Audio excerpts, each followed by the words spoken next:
ॐ हरिः ॐ श्रीगुरुभ्यो नमः। हरिः ॐ पार्थाय प्रतिबोधितां भगवता नारायणेन स्वयं व्यासेन ग्रथितां पुराणमुनिना मध्ये महाभारतम् अद्वैतामृतवर्षिणीं भगवतीम् अष्टादशाध्यायिनीम् अम्ब त्वामनुसन्दधामि भगवद्गीते भवद्वेषिणीम्। नमोऽस्तु ते व्यासविशालबुद्धे पुल्लारविन्दायतपत्रनेत्र येन त्वया भारततैलपूर्णः प्रज्वालितो ज्ञानमय प्रदीपः प्रपन्नपारिजाताय स्तोत्रवेत्रैकपाणये ज्ञानमुद्राय कृष्णाय गीतामृतदुहे नमः। सर्वोपनिषदो गावः दुग्धा गोपालनन्दनः पार्थो वत्स सुधीर्भोक्ता दुग्धं गीतामृतं महत्। वसुदेवसुतं देवं कंसचाणूरमर्दनं देवकी परमानन्दं कृष्णं वन्दे जगद्गुरुं।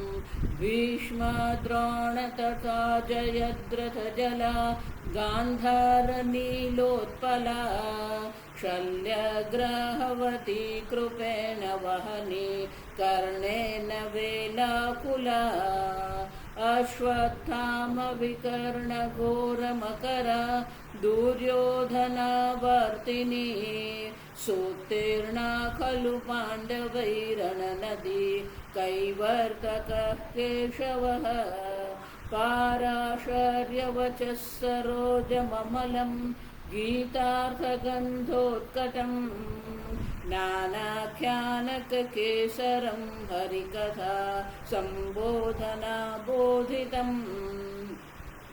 लोके सज्जनषट्पदैरहरः पेपीयमानं मुदा भूयाद्भारतपङ्कजं कलिमल प्रध्वंसिन श्रेयसे।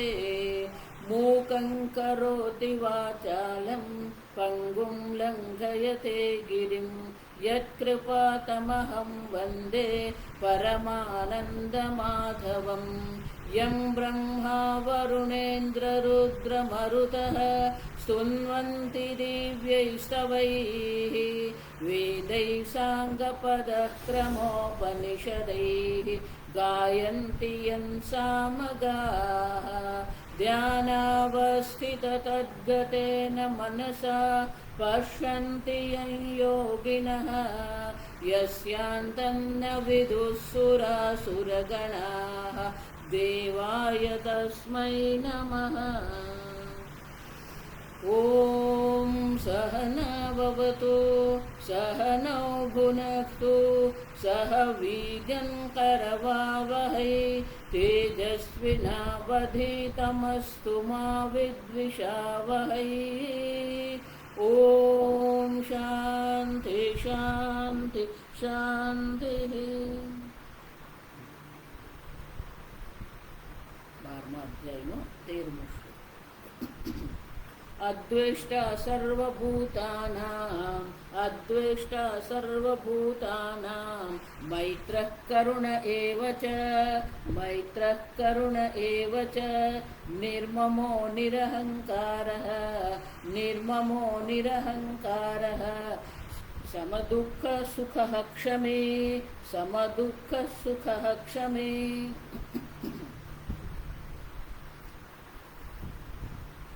निर्ममः निरहङ्कारः समदुःखसुखः। समे दुःखसुखे द्वेषरागयोः अप्रवर्तके यस्य सः समदुःखसुखः। ગઈકાલે આપણે જોયું કે પરિસ્થિતિ કોઈ પણ હોય, પ્રારબ્ધ પ્રમાણે જે પણ કોઈ પરિસ્થિતિ પ્રાપ્ત થાય છે એ પરિસ્થિતિમાં કેવા છે? સમ અપ્રવર્તકે રાગદ્વેષયો. રાગદ્વેષ કોઈ પણ પ્રકારે પ્રવૃત્ત થતા નથી. અનુકૂળતામાં રાગ નથી, પ્રતિકૂળતામાં દ્વેષ નથી. મનમાં કોઈ પ્રકારથી આવો કોઈ ભાવ કેળવવાની આપણને જરૂર જ નથી. આ સમજો, ક્ષમી, ક્ષમાવાન, આકૃષ્ટ, અભિહિત વા અવિક્રિય એવ આસ્તે. બહુ સુંદર કીધા. સામાન્ય રીતે આપણે ક્ષમાનો અર્થ જે કરીએ ને, માફ કરી દીધું એવું કહીએ આપણે. પૂજ્ય સ્વામીજી બહુ સુંદર કહેતા કે ક્ષમા એટલે માફ કરવું નહીં, ફર્ગિવનેસ. અનુવાદ આપણે વાંચીએ ફર્ગિવનેસ, માફ કરવું એવો થાય અર્થ. ક્ષમાનો અર્થ શું થાય? શંકરાચાર્યજીએ દર્શાવે, જો સમજો. સ્વામીજી બહુ સુંદર કહેતા, એકોમોડેટિવ.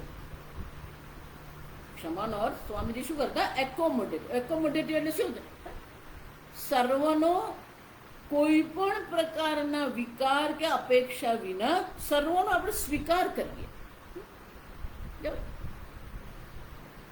કોઈ અપેક્ષા નથી, કોઈ વિકાર નથી, અને આપણે એને સ્વીકાર કરીએ. દરેક વ્યક્તિ પોતાનું વ્યક્તિત્વ સાથે છે અને એ વ્યક્તિત્વને અનુરૂપ એ વર્તન કરે છે, પણ એના વર્તન પ્રત્યે આપણા મનમાં કોઈ વિકાર નથી, કોઈ ઉપેક્ષા. આપણે આપણા મનને દૂષિત શા માટે કરીએ? જો વારંવાર તમને કહું, બહારનું જગત તો જે છે એ જ છે. આપણી આસપાસ જે વ્યક્તિઓ જે છે એ પણ એના એ જ છે. પણ આપણા મનને દૂષિત કરવું કે નહીં કરવું આપણા હાથમાં છે.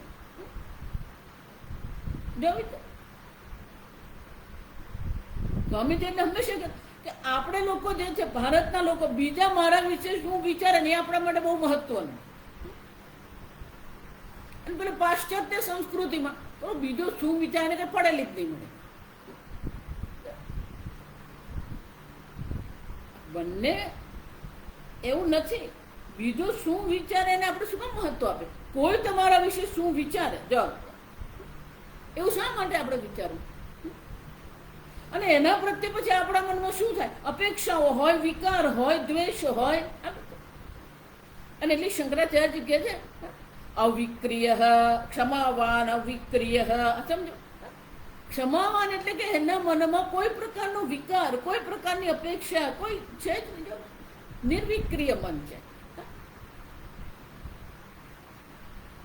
કેમ? આકૃષ્ટ, અભિહિત વા. કોઈ આવીને આપણને ખખડાવી ગયું, કોઈ આવીને આપણને કંઈક કહી ગયું. અભિહિત, કોઈ આવીને માર્યું, તાડનાદિ. આ સમજો, એવું નથી કહેતી કે કોઈ આવીને મારી જાય ને આપણે એને સહન કરી લે. નહીં, એ ક્ષમા નથી.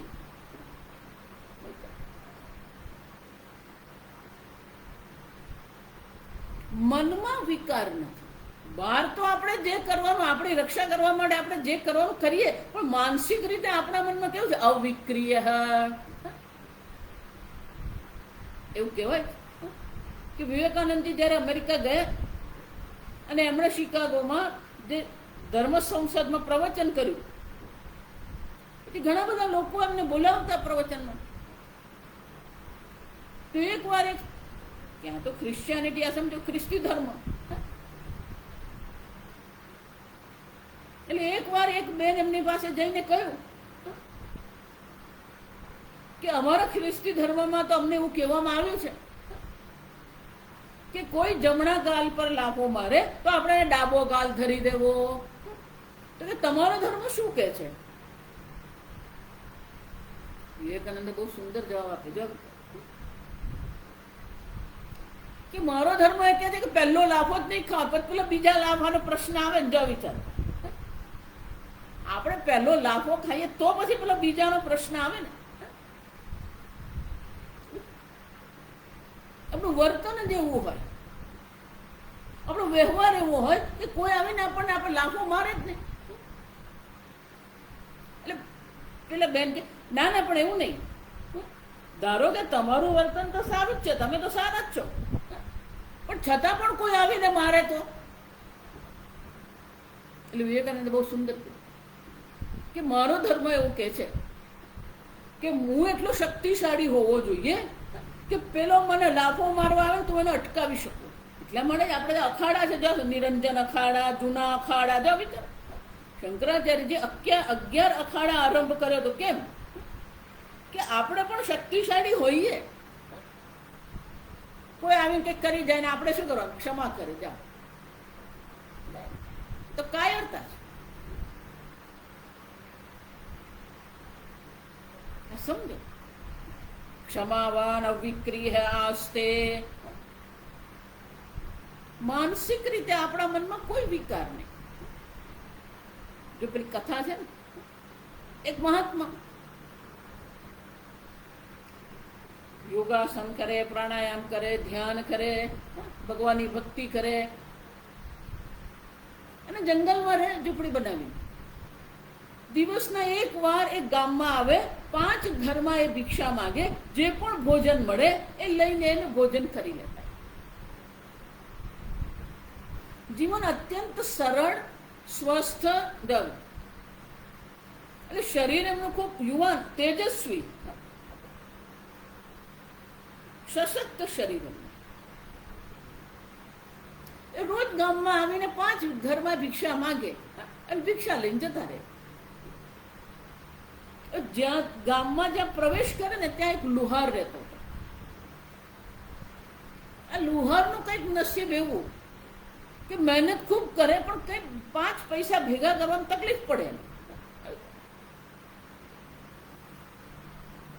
ઉનાળાના દિવસો હોય, આ લુહારનું કામ કરવું સરળ નહીં. ઉનાળાના દિવસોમાં તો કેટલી બધી તકલીફ પડે. અગ્નિ સાથે કામ કરવાનું હોય, ગરમ ગરમ તલવાર બનાવવાની હોય તો પેલો ગરમ લોખંડના સાથે કામ કરવું પડે. શિયાળો હોય, ઉનાળો હોય, વરસાદ હોય, સર્વ ઋતુઓમાં એણે તો એનું કામ કરવું જ પડે. કોઈ કારણસર કંઈક પૈસા ભેગા થતા નથી એટલે મનમાં એક પ્રકારનો રંજ રહે. આ મહાત્મા રોજ ત્યાંથી પસાર થાય,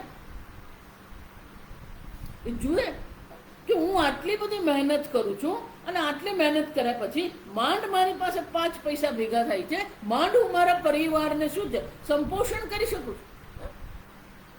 અને આ મહાત્મા હટ્ટા કટ્ટા, સ્વસ્થ, યુવાન, ગામમાં આવે, 5 ઘરે ભિક્ષા માંગીને જતા રહે, મફતનું ખાય છે. એક ખોટો વિચાર તમને ક્યાં લઈ જઈ શકે, આ સમજો. મહાત્માનું જીવન જીવતા હતા, એ લુહારનું જીવન જીવતો હતો, પણ લુહારના મનમાં એક ખોટો વિચાર આવ્યો ને, એ વિચાર પછી એને ક્યાં ને ક્યાં લઈ જાય. એટલે પેલું રોજ જુએ, ઉનાળાના દિવસો હતા, ગરમીના દિવસો હતા, રોજ પેલા મહાત્માને જુએ ને એના મનમાં શું આવે? ક્રોધ આવે. આ મફતનું ખાય છે,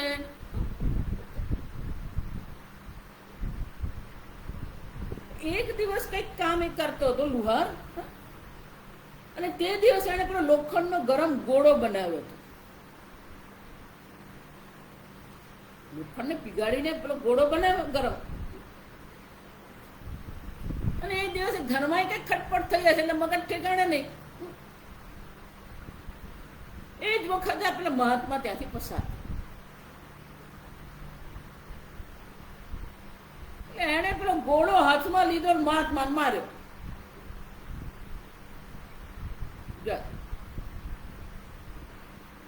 महात्मा એટલે जो सावधान है वही साधक है, આ સમજો. સાવધાનતા એ સાધક છે, ગરબડ કરે એ સાધક નહીં હોય, આ સમજો. સાવધાન, આસપાસ શું થઈ રહ્યું છે બધામાં પ્રત્યે સાવધાન હતા.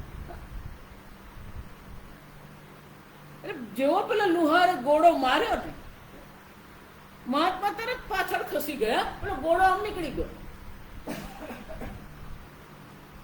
મહાત્માને એમ થયું કે આ લુહારે મને ગોળો કેમ માર્યો, એમને તો કઈ ખ્યાલ નહીં. એટલે જઈને કીધું કે ભાઈ તારા મનમાં આટલું બધું ક્રોધ શાના માટે?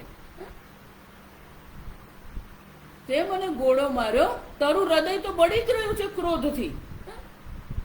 બહાર પણ આટલી બધી ગરમી છે, તારું હૃદય બળી રહ્યું છે ક્રોધથી.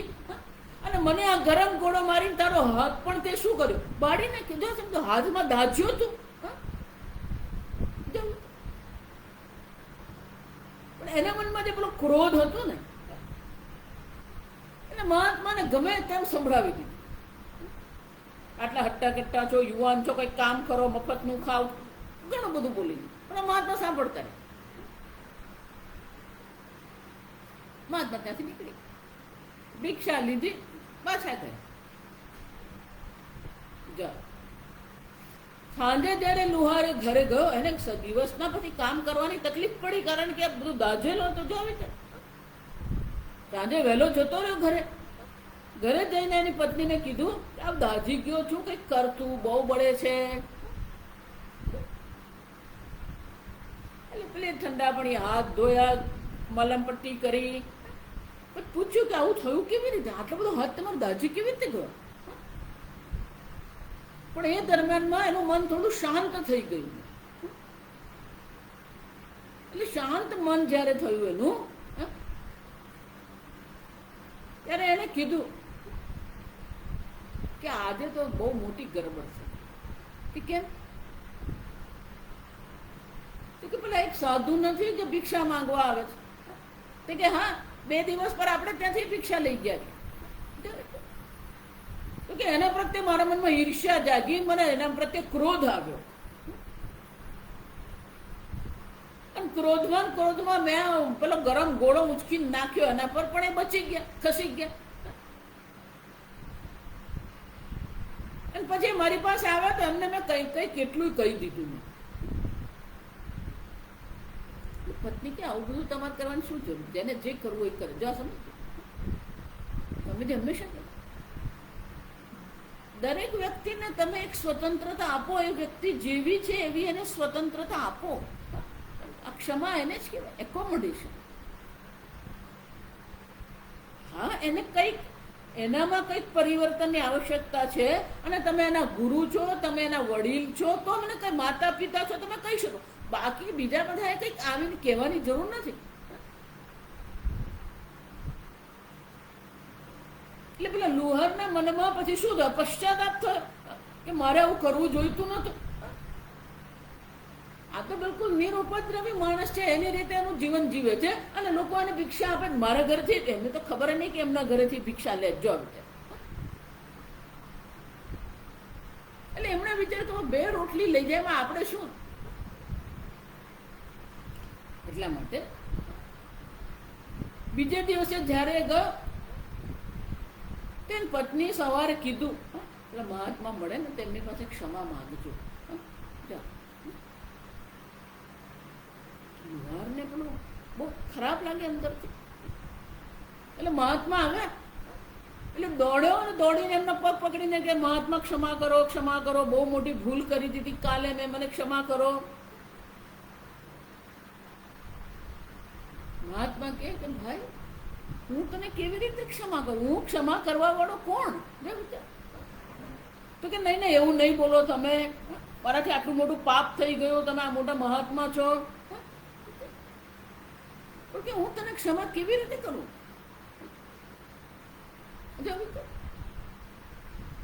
કે કેમ મેં તમારી સાથે આટલું બધું ખરાબ વર્તન કર્યું, તમને ગોળો માર્યો, તમને આટલું બધું કહી દીધું, તો તમે મને ક્ષમા તો કરો. ત્યારે મહાત્મા કહે છે કે મેં તારા આ બધા શબ્દો, આ તારા વર્તનને મેં સ્વીકાર્યું હોત તો હું તને ક્ષમા કરું. મને એનાથી કઈ થયું જ નથી. અવિક્રિય. મને તારા પ્રત્યે કોઈ ક્રોધ નથી, મને તારા પ્રત્યે કોઈ પ્રકારનો દુર્ભાવ છે જ નહીં. ભલે તે તારી રીતે તારું વર્તન કર્યું, પણ એ વર્તન પ્રત્યે મને કોઈ વિરોધ નથી. એ તારું વર્તન છે, તારી સ્વતંત્રતા. મારા મનમાં જયારે કોઈ વિકાર જ નથી થયો, મારા મનમાં જયારે કોઈ ક્રોધ જ નથી આવ્યો, હું તને કેવી રીતે ક્ષમા કરું? સમજાય છે? ક્ષમાવાન અવિક્રિય. કોઈના પ્રત્યે પણ આ સમજો, કોઈ આવીને આપણને બે શબ્દ કહી દે ને સાંભળી લેવા, ના હું તો સાંભળું જ નહીં. એમાં એ દક્ષિણ ગુજરાતમાં પૂછવાનું બોલો બે કે એટલે આપણે પાંચ અને શું કરવાનું, દેશી ભાષામાં કરે ચોપડાવી જ દેવાનું, સંભળાવી જ દેવાનું. સંભળાવવાની બીજી રીત હોય, આ સમજ.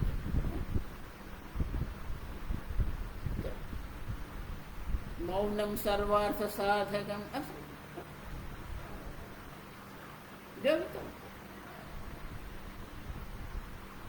આપણે જ આપણી લીટી એટલી મોટી કરી દઈએ, પેલો સામેવાળાને કઈ કરવાનું રહે જ નહીં. જો આપણે આપણી મહાનતામાં, આપણી સરળતામાં, આપણી સાધકતામાં જ આપણે રહીએ. ભલે સામેવાળો ગમે એટલું કરે આપણા માટે, ભલે ગમે તેવું બોલે, પેલો ગમે એટલી આપણી ટીકા કરે, દોષ બતાવે, આપણે શાંત રહીએ. એનો જવાબ આપવો જ જોઈએ એવું જરૂરી નથી. જો સમજો,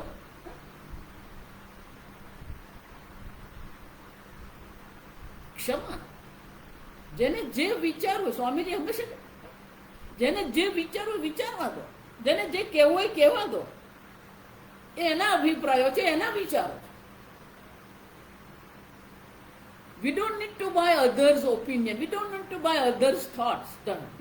બીજાના વિચારોને સ્વીકારવું કે ન સ્વીકારવું એ આપણા હાથમાં છે. તમારા વિશે કોઈ બીજો અભિપ્રાય બનાવીને બેઠો છે તો બનાવવા દો એને અભિપ્રાય. એને અભિપ્રાય બનાવવાની સ્વતંત્રતા આપો. આ સમજો બરાબર. પણ એનો અર્થ એવો નથી કે સાંભળી જ્યાં સમજો. હું હંમેશા કહું કે જ્યારે કોઈ કઈક વ્યક્તિ કરે ને આપણી સાથે કપટ કરે, ધારો કે, તો સામેવાળી વ્યક્તિને એમ જ હોય કે હું તો એની સાથે કપટ કરું છું ને આ તો બુદ્ધું છે, એને કઈ ખબર પડતી જ નથી.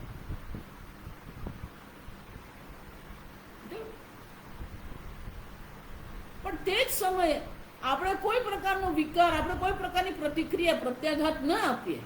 પણ એનો અર્થ એવો નથી કે પેલો દર વખતે આવીને તમારો દુરુપયોગ કરી જાય, તમને ગમે તે કહી જાય. નહીં, એટલું જ નહીં. સમય આવે આપણે એને એક ટકોર એવી કરીએ કે જેથી એને પણ ખબર પડી જાય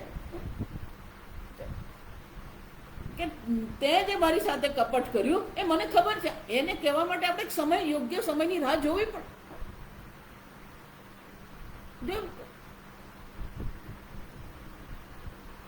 સમજવાનું, કોઈ આપણા મનમાં બદલો લેવાની ઈચ્છા નથી. કોઈ પ્રકારે કોઈ જો સમજો, આ જ્ઞાનીનું મન છે અવિક્રિય.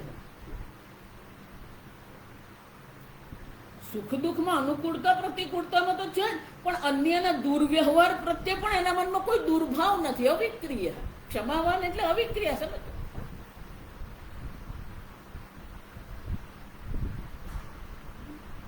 જેટલું મન તમારું નિર્વિકારી રહેશે ને એટલું જ મન શાંત રહેશે. ભલે ગમે તે, પણ આપણને તરત પેલું લાગી આવે. ગુજરાતીમાં આપણે શું કહીએ, લાગી આવે, ખોટું લાગી. શું કામ લાગી આવે? હું તો કોઈ ધારો કે કંઈક બોલે ને તો એને આપણે કેટલા અંશે લેવું એ આપણા હાથમાં છે. ભલે ને આપણા માટે ગમે તેવો અભિપ્રાય બનાવીને બેઠો હોય, એ ગમે તે અભિપ્રાય બનાવ્યા, એને છૂટ આપી દો. પણ વખત આવે ત્યારે આપણે પણ આ પુરવાર કરીએ કે તું જે મારા વિશે અભિપ્રાય બનાવીને બેઠો છે એ ખોટો છે. એ સિદ્ધ કરવા માટે સમયની રાહ જોવી પડે. ક્યારે આપણે પણ એવી રીતે વર્તન કરીએ કે સામેવાળાએ એનો અભિપ્રાય બદલવો પડે.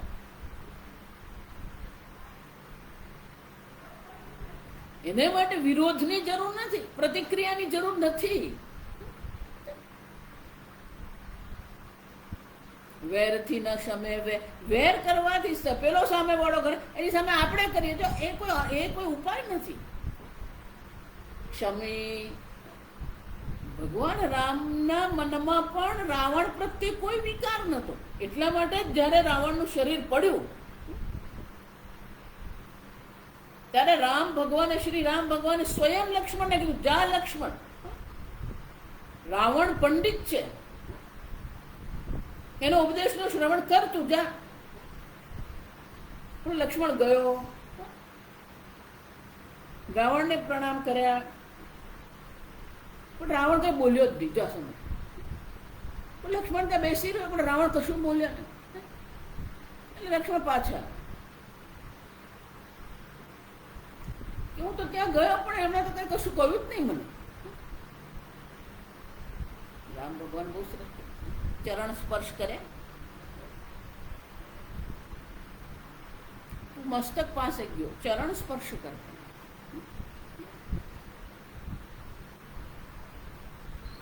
તો ભગવાન રામના મનમાં તો રાવણ પ્રત્યે શું હતો? અહોભાવ હતો. જો વિચાર, ભલે સીતા માતાનું હરણ એને કર્યું હતું, પણ રાવણ કોણ હતો? એના પ્રત્યે શ્રી રામને શું હતું? જો વિચાર, અવિક્રિય, ક્ષમી.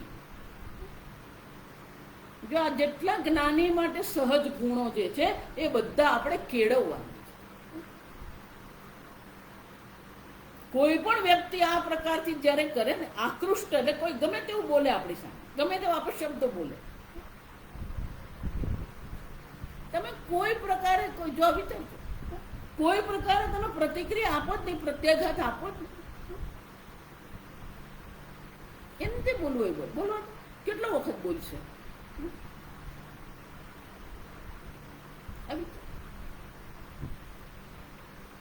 સમજવાનું. અને એટલે કે છે ક્ષમી અવિક્રિય એવ આસ્તે, અવિક્રિય બનીને જ રહે છે. એમના મનમાં કોઈ પણ પ્રકારની વિકારતા આવતી જ નથી. હા, આ જ્ઞાનીના લક્ષણ છે. જો આ વિચાર, અદ્વેષ્ટ, સર્વભૂતો પ્રત્યેની ભાવના કેવી છે? મૈત્ર કરુણ એવ ચ નિર્મમઃ નિરહંકારઃ સમ સુખ દુઃખે ક્ષમી સમ દુઃખ સુખ ક્ષમી. એટલું જ નહીં, આગળ ભગવાન બીજા ગુણો દર્શાવે છે. 14મું શ્લોક. સંતુષ્ટ સતતં યોગી, સંતુષ્ટ સતતં યોગી, યતાત્મા દૃઢ નિશ્ચયઃ, યતાત્મા દૃઢ નિશ્ચયઃ, મય્યર્પિત મનો બુદ્ધિઃ, મય્યર્પિત મનો બુદ્ધિઃ, યો મદ્ભક્તઃ સ મે પ્રિયઃ, યો મદ્ભક્તઃ સ મે પ્રિયઃ. સંતુષ્ટ સતત, સંતોષી નર સદા સુખી. યલ્લભસે નિજ કર્મોપાતમ વિત્તમ તેન વિનોદય ચિત્તમ. ગોવિંદમાં શંકરાચાર્ય શું કહે? યલ્લભસે નિજ કર્મોપાતમ વિત્તમ, જેટલી પણ સંપત્તિ, જે પણ કઈ આપણે પ્રારબ્ધથી મળ્યું છે. વિત્તમ એટલે ધન માત્ર નહીં, આ સમજવા. પ્રારબ્ધથી આપણે માતા પિતા મળ્યા છે, પ્રારબ્ધથી આપણને શરીર મળ્યું છે, પ્રારબ્ધથી મન, બુદ્ધિ, જ્ઞાન મળ્યું છે.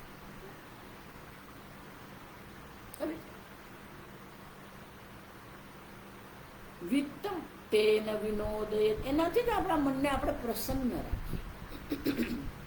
એટલે શંકરાચાર્યજી કહે છે નિત્યમ દેહ સ્થિતિ કારણસ્ય લાભે અલાભે ચ ઉત્પન્ન અલમ પ્રત્યય.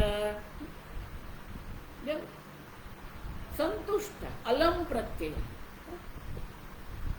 જે મારા જીવનમાં છે એ મારા માટે પૂરતું છે. અલમ એટલે પૂરતું, ઇનફ. કોઈ વિરોધ નથી, પ્રારબ્ધ પ્રત્યે કોઈ વિરોધ નથી. દેહ સ્થિતિ કારણ, આપણે દેહની જે સ્થિતિ છે, દેહ કે સ્થૂલ દેહ અને સૂક્ષ્મ દેહ બંને સમજ.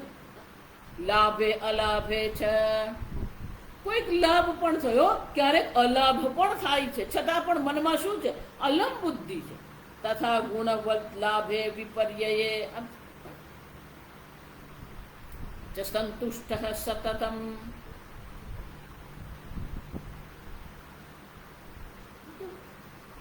દેહની સ્થિતિની દ્રષ્ટિએ પણ મનમાં સંતોષ છે. એટલું જ નહીં, ગુણવત લાભે અલાભે વિપર્યય.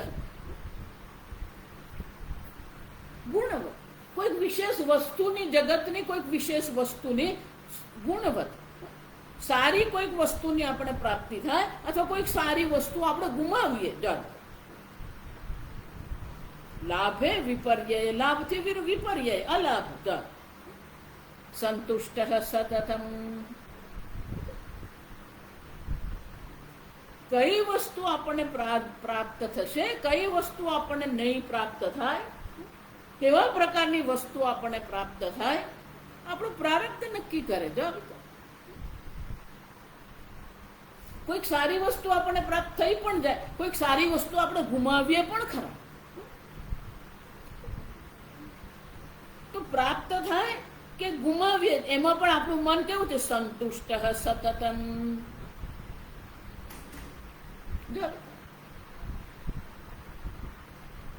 આ દરેક ગુણ જે છે ને, દરેક ગુણનો સામાન્ય બાબત એ છે કે આપણા મનમાં કોઈ વિરોધ નથી. સુખ દુઃખ પ્રત્યે કોઈ વિરોધ નથી. કોઈ આપણને કઈ કહી જાય છે એના પ્રત્યે વિરોધ નથી, અવિરોધી. જો જીવનમાં જે લાભ અલાભ છે એના પ્રત્યે આપણને કોઈ વિરોધ નથી. કોઈ ગુણ, કોઈ વિશેષ વસ્તુની પ્રાપ્તિ થાય, વિશેષ દેશ, વિશેષ સ્થાન, વિશેષ પદ,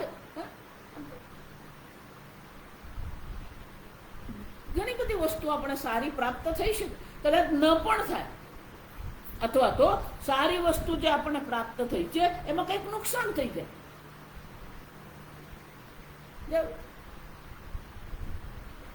પણ મનમાં પેલો સંતોષનો ભાવ હોવો જોઈએ. અલમ પ્રત્યય. અલમ પ્રત્યય બહુ મજાની વસ્તુ છે. સમજો, સામાન્ય રીતે આપણી બુદ્ધિ કેવી છે? ભગવાન એટલે કામ, ઈચ્છા ને શું કહે છે? અનલહ, મહાનલહ. અનલહ ને મહાનલહ, કામ.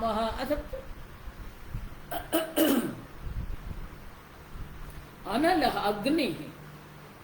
અગ્નિનું એક નામ અનલહ છે. કેમ? અલમ ન વિદ્યતે ઇતિ અનલહ. અગ્નિને તમે ગમે એટલું ઈંધન આપો, ક્યારેય અલમ બસ થયું કે જ નહીં. જો અગ્નિને ગમે એટલું ઈંધન નાખતા રહો, એ વધુ ને વધુ પ્રજ્વલિત થતો રહે. વિચાર, એની જ્વાળામુખી જીહવાથી વધુ ને વધુ માંગતો રહે છે આપણી પાસે.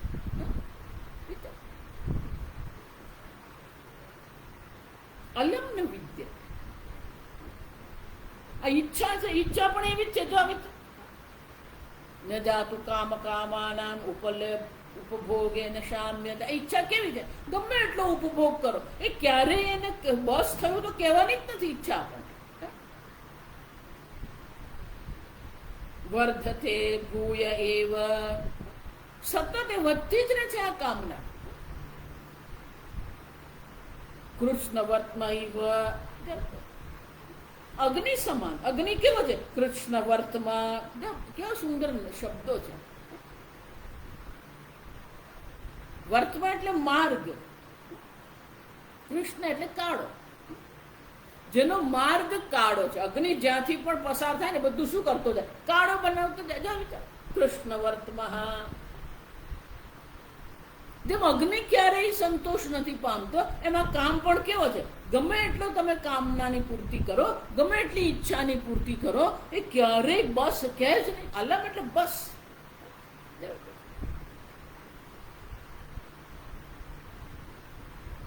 પણ આ કોણ છે? સંતુષ્ટ અલમ પ્રત્યય.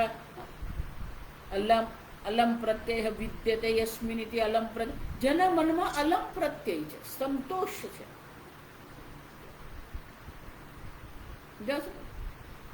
બાકી આ જગતમાં તમે ગમે એટલું પ્રાપ્ત કરો ને, અપ્રાપ્ત જેવું જ છે આપણા માટે. તૃષ્ણાન જીર્ણા વયમેવ જીર્ણાઃ, ભોગાન ભોક્તા વયમેવ ભોક્તાઃ, કાલો ન યાતિ વયમેવ યાતાઃ, તપો ન તપ્તા વયમેવ તપ્તાઃ, તૃષ્ણાન જીર્ણા વયમેવ જીર્ણાઃ. ગમે એટલો ભોગ કરીએ, આ ભોગનો કોઈ અંત જ નથી. તપશ્ચર્યા, કેટલી તપશ્ચર્યા કરશે? તપશ્ચર્યા છેવટે કર્મ છે.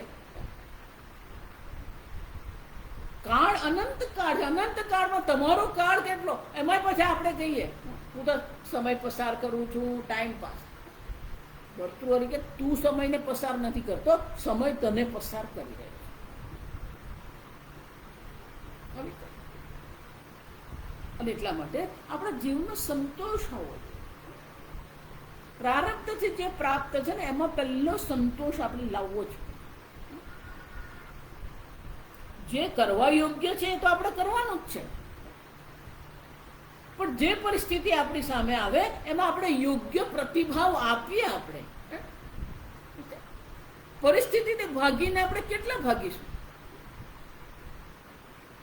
યોગ્ય પ્રતિભાવ આપતા શીખવું જ પડે. આપણે સ્વામીજી બહુ સુંદર અમને કહેતા કે તમે જો આ જગતમાં સાધુ બનીને જીવવા માંગો છો તો તમારી પાસે અનેક પ્રકારની પરિસ્થિતિઓ આવશે, અને દરેક પરિસ્થિતિ વખતે હું તમારી સાથે નહીં હોઉં.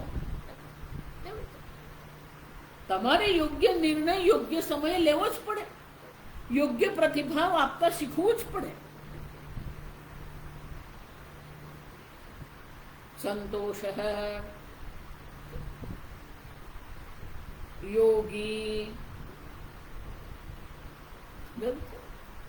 યોગી યોગી એટલે કે જેનું મન શાંત, સમાહિત, યથાત્મા, દ્રઢ નિશ્ચય. શંકરાચાર્ય શું કહે? સમાહિત ચિત્ત યોગી. જેનું મન સમાહિત છે આત્મ તત્વના ચિંતનમાં, ઈશ્વર તત્વના ચિંતનમાં, જેનું મન સમાહિત છે. બહાર જે થતું થવા દેવાનું, અને જે કરવા યોગ્ય છે આપણે કરતા રહેવાનું. પરિસ્થિતિથી, કર્મથી કોઈ ભાગી શકે એમ છે જ નહીં. જો સમજો, દરેકે પોતાની પરિસ્થિતિ પ્રમાણે પ્રતિભાવ આપવો જ પડવાનો છે. જેવી પરિસ્થિતિઓ એને અનુરૂપ આપણે પ્રતિભાવ આપીએ. યોગ્ય પ્રતિભાવ આપવો એ આપણી જવાબદારી છે. એનાથી ભાગી શકીએ નહીં આપણે. સમાહિત ચિત્ત, મન એનું સમાહિત છે. આગળ જોઈ આપણું મન જ બંધન અને મોક્ષનું કારણ છે. આ વિચાર કરો. બહાર કોઈ બંધન અને મોક્ષ નથી, બહાર કોઈ સંસાર નથી, બહાર તો જગત છે. પંચદશીનું એ દ્વૈત પ્રકરણ જો તમે સમજી લાવો, દ્વૈત વિવેક પ્રકરણ જો આપણે સમજી લઈએ તો એક વસ્તુ તો મનમાં સ્પષ્ટ થઈ જાય, કોઈના પર પણ કોઈ પ્રકારે દોષારોપણ કરવાની આપણને આવશ્યકતા જ નથી. બહાર તો ભગવાને બનાવેલું સુંદર જગત છે, ઈશ્વર સૃષ્ટિ છે. જે આપણા દુઃખનું કારણ છે આ જગત નથી, ઈશ્વર સૃષ્ટિ નથી. આ જીવ સૃષ્ટિ આપણા દુઃખનું કારણ છે. જો વિચાર,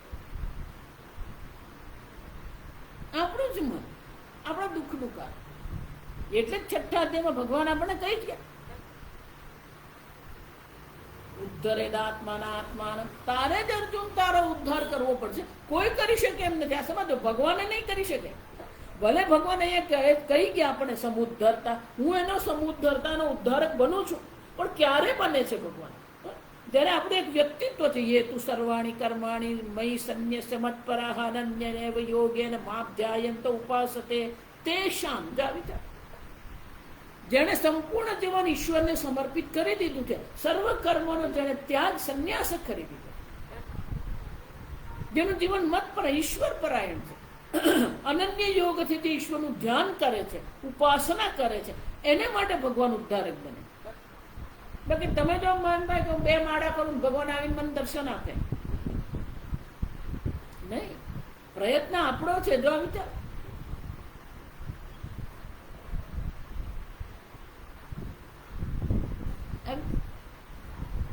ઉદ્ધરેદાત્માના નાત્માનમ અવસાદયેત આત્મૈવ હિ આત્મનો બંધુ આત્મૈવ રિપુરાત્મનઃ. તમે જ તમારા શત્રુ છો, તમે જ તમારા મિત્ર છો. જે મન તમારું શત્રુ સમાન વર્તન કરે છે એ તમારા જીવનને શું કરે છે? દીનહીન બનાવી દે છે. જે જ મન તમારા માટે મિત્ર બનીને રહે છે, એ જ તમારા જીવનને શું છે, આનંદ પ્રમોદ બનાવી શકે.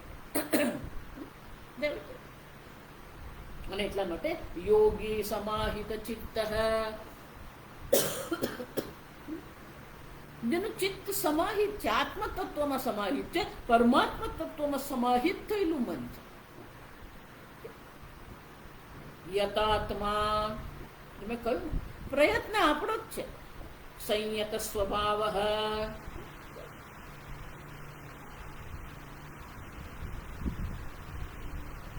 આપણો સ્વભાવ કેવો છે? સંયત સ્વભાવ. કોઈ પ્રકારથી ક્યાંય કોઈ આપણે પ્રતિભાવ કોઈ પ્રકારથી, જો વિચારજો, આપણે કેવા પ્રકારનો આ જગતમાં પ્રતિભાવ આપીએ છીએ ને, એ આપણા હાથમાં છે.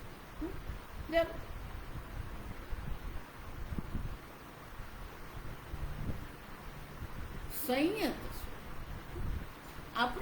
આપણું સંપૂર્ણ જે વ્યક્તિત્વ છે, એ વ્યક્તિત્વ પર આપણું નિયંત્રણ છે. જો વિચાર, યથાત્મા સંયત શરીર ઇન્દ્રિયાદિ સંઘાત, શરીર, ઇન્દ્રિય, મન, બુદ્ધિ, ચિત્ત, અહંકાર, આ સર્વ કેવા છે? આપણા નિયંત્રણ. જો હું આગળ કહી કે તમારી સામે તો ઘણી બધી વસ્તુ આવીને ઊભી રહેશે, કોના પ્રત્યે ધ્યાન આપવું એ તમારા હાથમાં છે.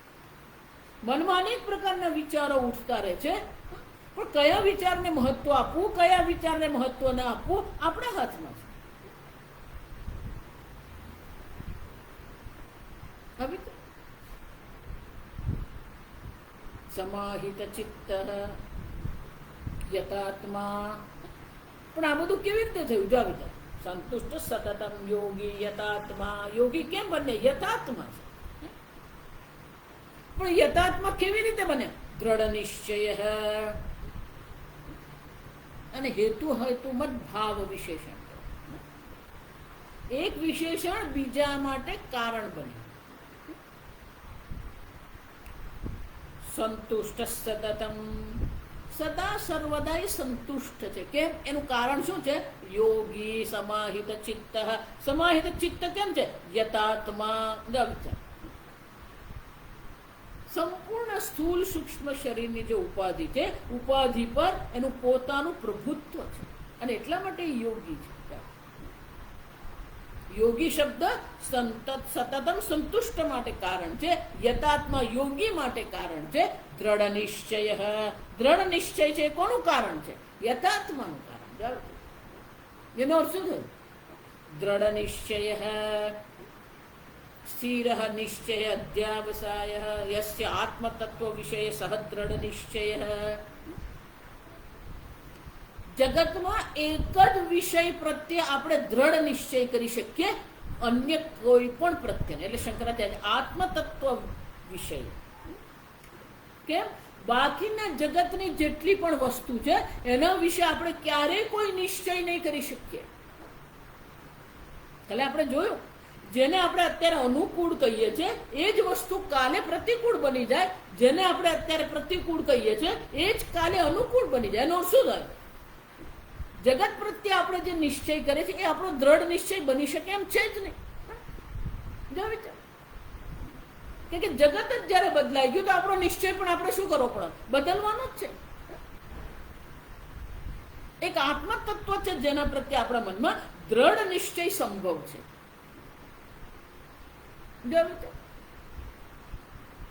આ જગત આવું જ છે. જો એટલે વારંવાર કોઈના પ્રત્યે પણ આ આવો જ છે ને, એવો કોઈ નિર્ણય કરવાની આપણને જરૂર જ નથી. કોઈના વિશે નિશ્ચય કરીને આપણને શું મળવાનું? આત્મતત્વ વિશે નિશ્ચય કરો. તમે કોણ છો? અજ્ઞાનીના લક્ષણો છે. સમજો, અજ્ઞાની ભક્ત છે. આત્મતત્વ પ્રત્યેને દ્રઢ નિશ્ચય છે. હું સચ્ચિદાનંદ બ્રહ્મ છું, નિર્વિકારી ચૈતન્ય છું. મનમાં ગમે એટલા વિકાર થતા રે, એ વિકારી મનનો પણ હું સાક્ષી નિર્વિકારી ચૈતન્ય છું. આ દ્રઢ નિશ્ચય હોવો જોઈએ. ઉપાધિની દ્રષ્ટિએ મર્યાદા છે, અલ્પતા છે. તત્વની દ્રષ્ટિએ હું અનંત બ્રહ્મ સ્વરૂપ છું. સર્વભૂતસ્થમાં, સર્વભૂતોમાં એક જ આત્મા વિલસી રહ્યો છે. આ પોતાના વિશે, આત્મતત્વ, આત્માના સ્વરૂપ વિશે એના મનમાં દ્રઢ નિશ્ચય છે. બાકી જગત પ્રત્યે તો આપણે દ્રઢ નિશ્ચય કરી શકીએ એમ છે જ નહીં. જગત સ્વયં જ આપણો નિશ્ચય બદલાવે છે.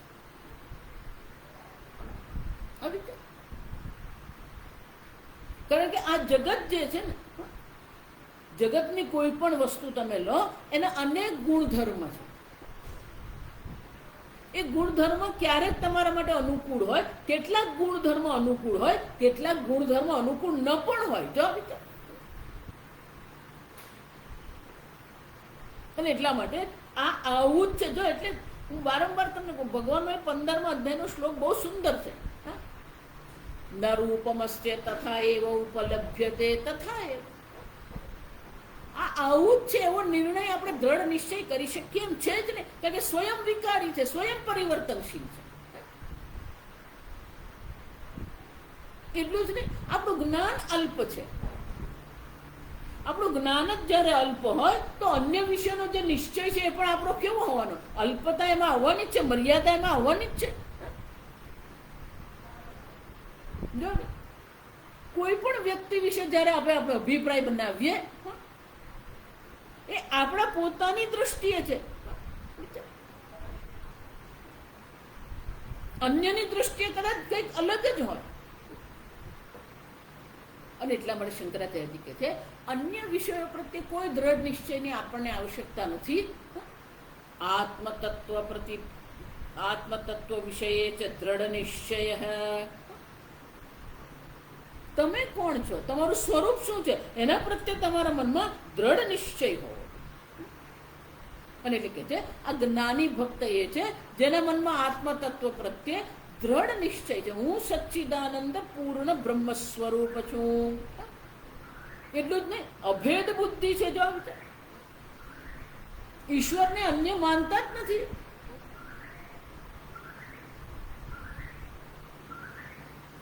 પણ એવું કેવી રીતે બન્યું? જો આ સમજો બરાબર, આ હેતુમત ભાવ જોવો પડે આપણે. સતત સંતુષ્ટનું કારણ યોગી છે, યોગીત્વનું કારણ યથાત્મા છે, યથાત્માનું કારણ દ્રઢ નિશ્ચય. જેને દ્રઢ આત્મજ્ઞાન, સ્થિત પ્રજ્ઞ જે છે ને, એને સર્વ ઉપાધિ પણ એને શું છે, એના નિયમનમાં છે. પણ આવો દ્રઢ નિશ્ચય બન્યો કેવી રીતે? આગળ જે ભગવાન શ્લોક કહી ગયા ને, એ જ અહીંયા એક શબ્દમાં કહે, મય્યેવ મનાદસ્ત્વ મયી બુદ્ધિ નિવેશય. તું તારું મન, તારી બુદ્ધિ, તારું મન એટલે તારી ભાવના, તારો વિચાર, તારી લાગણીઓ મારામાં પ્રવેશ કરે. એનો અર્થ શું? તારી ભાવનાઓનો વિષય હું બનું. બુદ્ધિ જ્યાં વિવેક છે, વિચાર છે, જ્ઞાન છે, સંશોધન છે, એનો વિષય પણ કોણ? હું બનું. અને આ જ્ઞાની ભક્ત છે કેવો છે? મય્યર્પિત મનોબુદ્ધિ. જેને પોતાનું સંપૂર્ણ વ્યક્તિત્વ ઈશ્વરને સમર્પિત કરી દીધું છે. એનું મન, એની ભાવના, એની લાગણીઓ, એનું જ્ઞાન, એનો વિવેક, એનું પ્રજ્ઞા, એની મેધા કોને સમર્પિત છે? ઈશ્વરને સમર્પિત છે. સંકલ્પાત્મક મન અધ્યવસાય લક્ષણા બુદ્ધિ. સંકલ્પ વિકલ્પ કરનાર જે મન છે એ પણ ઈશ્વરને સમર્પિત છે. અધ્યવસાય નિશ્ચય, દ્રઢ નિશ્ચય કરનારી જે બુદ્ધિ જે છે એ પણ ઈશ્વરને જ સમર્પિત છે. તે મયી એવ અર્પિતે સ્થાપિતે. એટલે વિચાર કરવો છે તો ભગવાનનો વિચાર કરો. પેલો બીજો કેવો છે ને બીજાએ શું કર્યું, કેમ કર્યું, એના પર એટલો બધો વિચાર કરવાની આપણને જરૂર નથી. મન, આપણી ભાવનાઓ કોની સાથે આપણે જોડવાની છે? ઈશ્વર સાથે જોડવાની. અને એટલે શંકરાચાર્ય કહે છે, સ્થાપિતે યસ્ય સંન્યાસીનઃ. એ સંન્યાસી છે જો, જેનું સંપૂર્ણ વ્યક્તિત્વ ઈશ્વરને સમર્પિત છે. દેહ છે, ઇન્દ્રિય છે, મન છે, બુદ્ધિ છે, સંપૂર્ણ વ્યક્તિત્વ જેનું ઈશ્વરને સમર્પિત છે એ સંન્યાસી છે.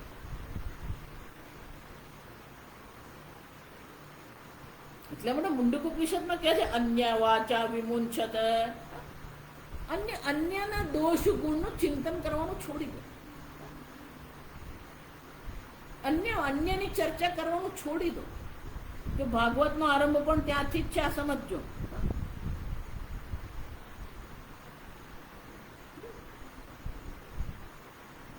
અન્યેષુ દોષ ગુણ ચિંતનમાશુ આશુ મુક્તવા, અને અન્યના દોષ અને ગુણનું ચિંતન આશુ તત્કાળ મુક્તવા, છોડીને જાઓ. કોઈ ગુણ દોષનું ચિંતન કરવાની આવશ્યકતા નથી. કારણ કે જેને આપણે ગુણ કહીએ છીએ અન્ય કાળમાં, અન્ય દેશમાં અને અન્ય પરિસ્થિતિમાં એ દોષ બની શકે છે. વસ્તુ, વ્યક્તિ, દેશ, સ્થાન, કાળ, કોઈના પ્રત્યે પણ આ બધાથી આપણું મન કેવું છે? મુક્ત. કેમ? મય્ય અર્પિત મનો બુદ્ધિ. એનું મન ઈશ્વર ચિંતનમાં જ એવું દ્રઢ થઈ ગયું છે, દ્રઢ નિશ્ચય છે. જેનું વ્યક્તિત્વ, મન, બુદ્ધિ ઈશ્વરને સમર્પિત છે એના જીવનમાં દ્રઢ નિશ્ચય સંભવ છે. જ્યાં સુધી તમારું સંપૂર્ણ વ્યક્તિત્વ ઈશ્વરને સમર્પિત નહીં થાય ત્યાં સુધી દ્રઢ નિશ્ચય સંભવ જ નથી.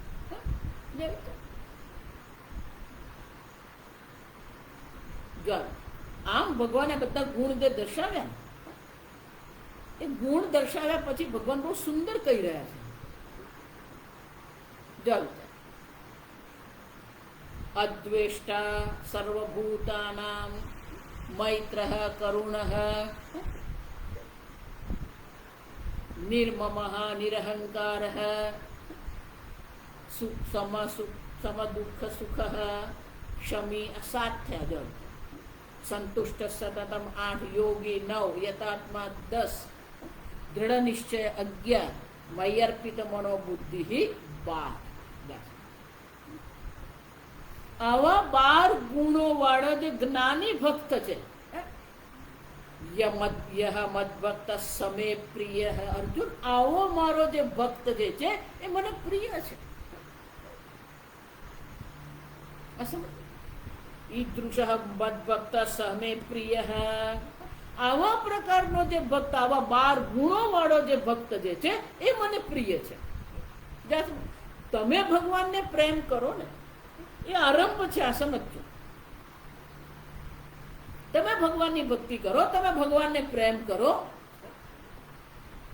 ભગવાન તમને પ્રિય છે, આરંભ છે. પણ ભગવાન પણ અહીંયા કહી રહ્યા છે એ મને પ્રિય છે. 7મા અધ્યાયમાં પણ એ જ કહી ગયા શંકરાચાર્યજી. અહીંયા એ શ્લોકનું અવતરણ કરે છે. પ્રિયો હિ અત્યર્થ જ્ઞાનિન અત્યર્થમહં ચ સચ મમ પ્રિય. પ્રિય જ્ઞાનિન અત્યર્થમ. જ્ઞાનીઓનો હું અત્યંત પ્રિય છું. જ્ઞાનીઓ માટે હું અત્યંત પ્રિય છું. અને એ જ્ઞાની મારે માટે પણ કેવા છે? મમ પ્રિય. એ પણ મારો પ્રિય છે. કેમ? જ્ઞાની તું આત્મા શંકરાચાર્ય 7મે અધ્યાય સૂચિતમ યત તદિહ પ્રપચ્યતે. જ્ઞાની મને અત્યંત પ્રિય છે અને જ્ઞાની મને અત્યંત પ્રિય છે. જ્ઞાનીનો હું અત્યંત પ્રિય છું. બંને છે. જ્ઞાનીનો હું અત્યંત પ્રિય છું, જ્ઞાની મને અત્યંત પ્રિય છે. શંકરાચાર્ય કહે છે ત્યાં સંક્ષેપમાં ભગવાને 7મા અધ્યાયમાં જે કહ્યું હતું એનો જ અહીંયા પ્રપંચ છે, અહીંયા વિસ્તાર કરી રહ્યા છે કે કેવા પ્રકારનો જ્ઞાની ભક્ત જે છે એ મને પ્રિય છે. આવા પ્રકારનો જે જ્ઞાની ભક્ત છે એ મને અત્યંત પ્રિય છે. જો વિચાર, જો સમજો. આ 2 શ્લોક મુખ્ય છે જ્ઞાની ભક્ત માટે. આ જેટલા ગુણ અહીંયા, આજે 12 ગુણો અહીંયા દર્શાવવામાં આવ્યા, એ જ ગુણો આપણે પણ આપણા જીવનમાં કેળવવાના છે. અદ્વેષ્ટ સર્વભૂતાનાં મૈત્ર કરુણ એવ ચ નિર્મમો નિરહંકારઃ સમદુઃખ સુખઃ ક્ષમી સંતુષ્ટ સતતમ યોગી યતાત્મા દૃઢ નિશ્ચયઃ મય્યર્પિત મનોબુદ્ધિ. આટલા 12 ગુણ પણ આપણા જીવનમાં આપણે કેળવીએ ને તો જીવનમાં કોઈ દુઃખ, અસંતોષ, અશાંતિને કોઈ સ્થાન જ નથી.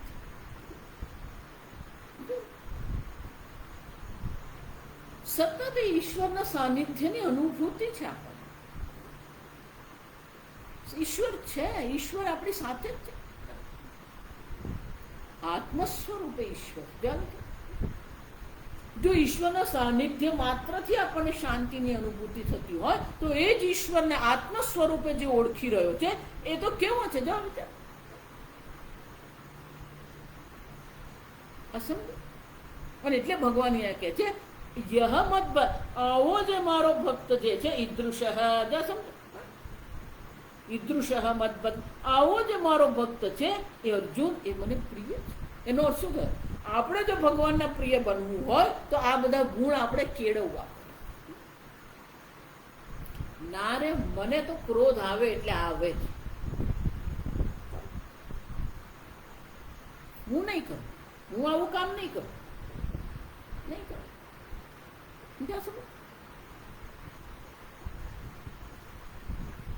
આપણે જ આપણા વ્યક્તિત્વને મર્યાદિત બનાવીએ છીએ. આ સમજો, કોઈ કરતું નથી. એક મુક્ત વ્યક્તિત્વ બનાવો. જેટલું આંતરિક રીતે મુક્ત તમે બનશો, સ્વામીજી કહેતા સાપેક્ષિક રીતે શાંત મન છે તો તે શાંત સ્વરૂપ આત્માને ઓળખી શકે. સાપેક્ષિક રીતે નિર્વિકારી મન છે તો તે નિર્વિકારી ચૈતન્યને ઓળખી શકે. સાપેક્ષિક રીતે સંતુષ્ટ આનંદમાં તમે છો તો જ પછી તમે આનંદ સ્વરૂપ આત્માને ઓળખી શકો. તમારું મન પ્રસન્ન છે કે નહીં? તમારું વ્યક્તિત્વ મુક્ત છે કે નહીં? આપણે જ આપણા બંધનનું કારણ બની ગયું.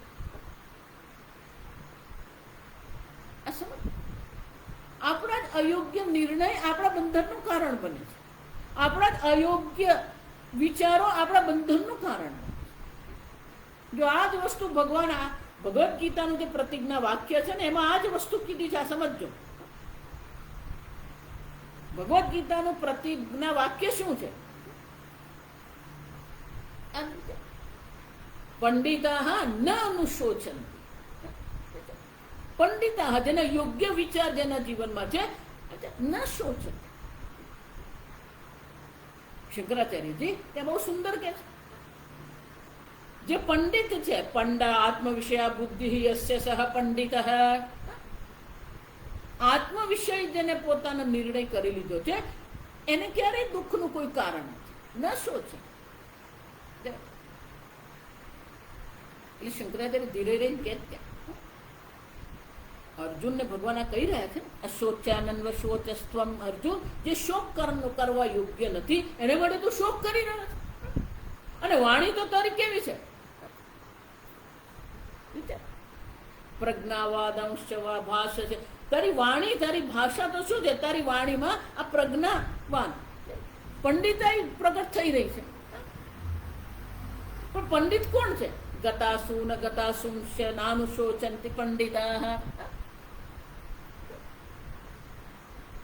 જેનું શરીર છૂટી ગયું છે અને જેનું શરીર હજી છૂટ્યું નથી એ લોકોના પ્રત્યે, જેના પ્રાણ છૂટ્યા નથી એના પ્રત્યે,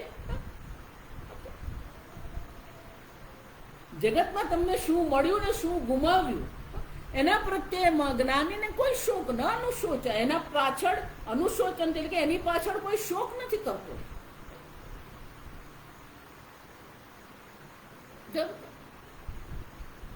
એટલે શંકરાચાર્ય કહે છે, ભગવાન અર્જુનને કહી રહ્યા છે કે પંડિતો ક્યારે શોક નથી કરતા, પણ અર્જુન તું શોકગ્રસ્ત છે એટલે તું કોણ છે? મૂર્ખ. તમ મૂર્ખ અસી. આ ભગવાન બોલતા નથી, શંકરાચાર્ય બોલી લે. કેમ? અયોગ્ય વિચાર છે. અયોગ્ય વિચાર, અયોગ્ય નિર્ણય, અયોગ્ય સ્થાન પર રહેવું આ જ આપણે દુઃખનું કારણ છે. જો વિચાર, તમે જ અયોગ્ય સ્થાન નક્કી કરીને બેઠા હોય, તમે જ અયોગ્ય સ્થાન પર ધંધો ચાલુ કરો. આપણે ધંધો નહીં ચાલે તમે બીજાને, પણ તમારું સ્થાન જ અયોગ્ય. અયોગ્ય સ્થાન પર આપણે ઘર બનાવી દઈએ અને પછી દુઃખી થતા હોઈએ. નિર્ણય આપણો જ છે. આ સમજો બરાબર. અયોગ્ય સ્થાન, અયોગ્ય નિર્ણય, અયોગ્ય વિચાર, અયોગ્ય વ્યવહાર, આ બધું કોનું છે? આપણું છે.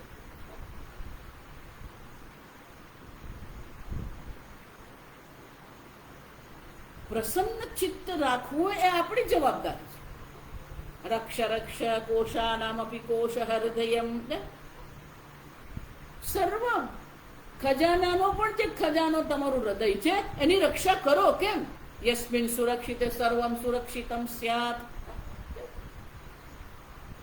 તમારું હૃદય સુરક્ષિત છે, તમારું હૃદય પ્રસન્ન છે તો બધું જ સંભવ છે. પ્રસન્ન ચેતસ હિ આશુ બુદ્ધિ પરિવર્તિશ. આશુ તત્કાળ એની બુદ્ધિ એ તત્વજ્ઞાનમાં નિષ્ઠ થઈ શકે છે. પણ નાની નાની વાતમાં આપણી બુદ્ધિ શું થાય છે? કુંઠિત થઈ જાય. નાની નાની વાતમાં આપણું મન સુખી દુઃખી થઈ જાય. શા માટે? જો એટલે હું એક જ દૃષ્ટાંત હંમેશા આપવાનું. પરદેશથી જે લોકો અહીંયા આવે ને, પછી આપણા પાણીની નિંદા કરે, આપણા ભોજનની નિંદા કરે, આપણા ફળોની નિંદા કરે. કેમ? આ જો ને, આ પાણી કેવું છે, મારું પેટ બગડી ગયું.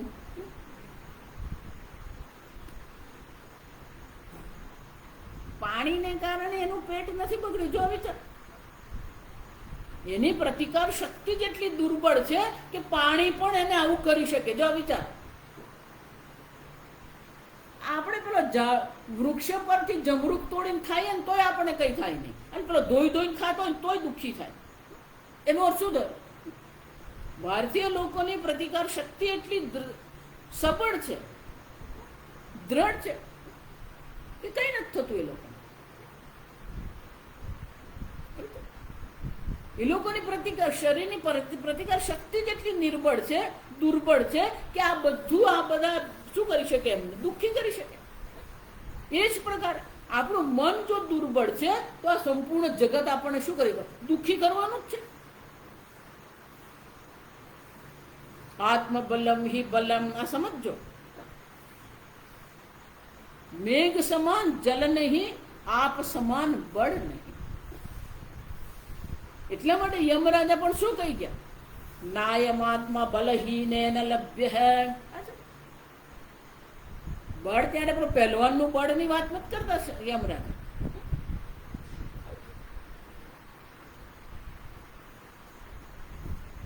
મૂર્ખતા એટલે આપણી દુર્બળતા છે, આપણી વિચારની દુર્બળતા, આપણી ભાવનાની દુર્બળતા, આપણી ભોગની દુર્બળતા. અયોગ્ય વિચાર જ આપણને દુઃખી કરે છે. આપણી મૂર્ખતા જ આપણને દુઃખી કરે છે. આ સમજ?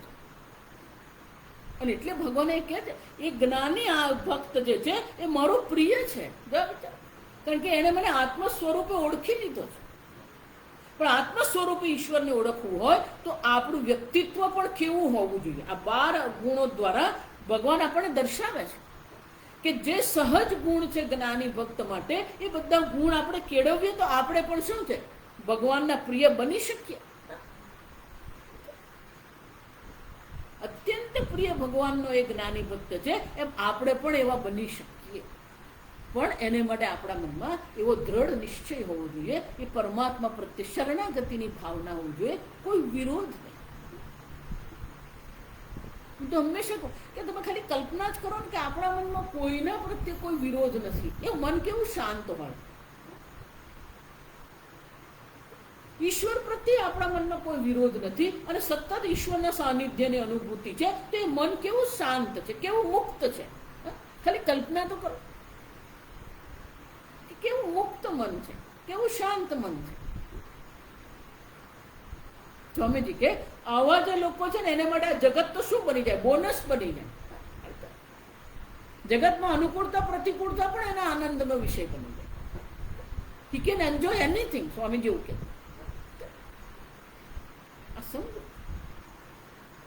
આપણા વ્યક્તિત્વને આવું બનાવીએ જેથી આપણે ભગવાનના પણ પ્રિય ભક્ત બની શકીએ. આગળ આપણે કાલે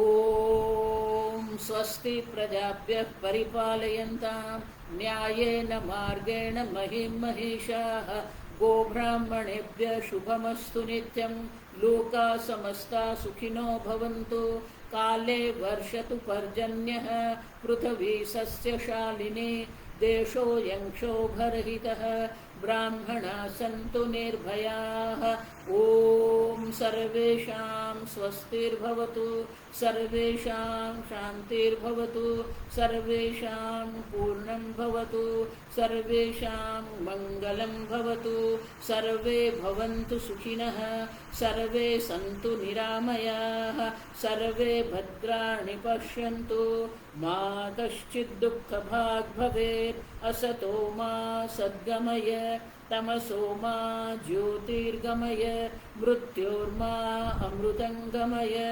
ॐ पूर्णमदः पूर्णमिदं पूर्णात् पूर्णमुदच्यते पूर्णस्य पूर्णमादाय पूर्णमेवावशिष्यते ॐ शान्ति शान्ति शान्तिः हरिः ॐ श्रीगुरुभ्यो नमः हरिः ॐ